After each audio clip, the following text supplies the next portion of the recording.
भगवान कपिल मुनि अपनी माता देवहूति से कहते हैं कि जीव गर्भ में भगवान से प्रार्थना करता हुआ आगे कहता है, मुझे जो ये त्रैकालिक ज्ञान हुआ है वह भी उनके सिवा और किसने दिया है, क्योंकि स्थावर जंगम समस्त प्राणियों में एकमात्र वही तो हैं, अंतर्यामी रूप अंश से विद्यमान है।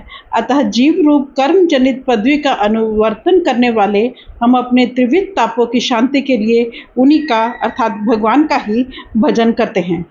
भगवान यह देहधारी जीव दूसरी देह के उदर के भीतर मल मूत्र और रुधिर के कुएं में गिरा हुआ है। उसकी जठाग्नि से इसका शरीर अत्यंत संतप्त हो रहा है। उससे निकलने की इच्छा करता हुआ यह अपने महीने गिन रहा है। भगवान, अब इस दीन को यहाँ से कब निकाला जाएगा? स्वामीन, आप बड़े दयालु हैं। आप जैसे उदार प्रभु ने ही इस 10 मास के जीव को ऐसा उत्कृष्ट ज्ञान दिया है। दीन बंधो, इस अपने किए हुए उपकार से ही आप प्रसन्न हो, क्योंकि आपको हाथ जोड़ने के सिवा आपके इस उपकार का बदला तो कोई दे भी नहीं सकता। प्रभु, संसार के ये पशु पक्षी आदि अन्य जीव तो अपनी मूढ़ बुद्धि के अनुसार अपने शरीर में होने वाले सुख दुख आदि का भी अनुभव करते हैं, किंतु मैं तो आपकी कृपा से शम दम आदि साधन संपन्न शरीर से युक्त हुआ हूँ।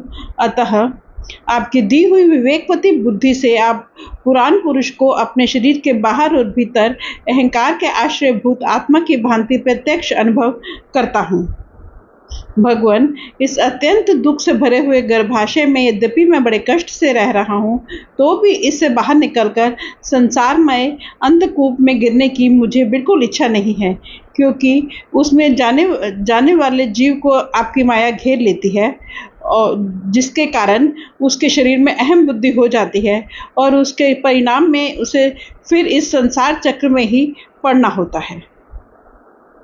फ्रेंड्स, अपनी इस वीडियो को यहीं समाप्त करते हैं। अगली वीडियो में आगे बढ़ेंगे। Thank you.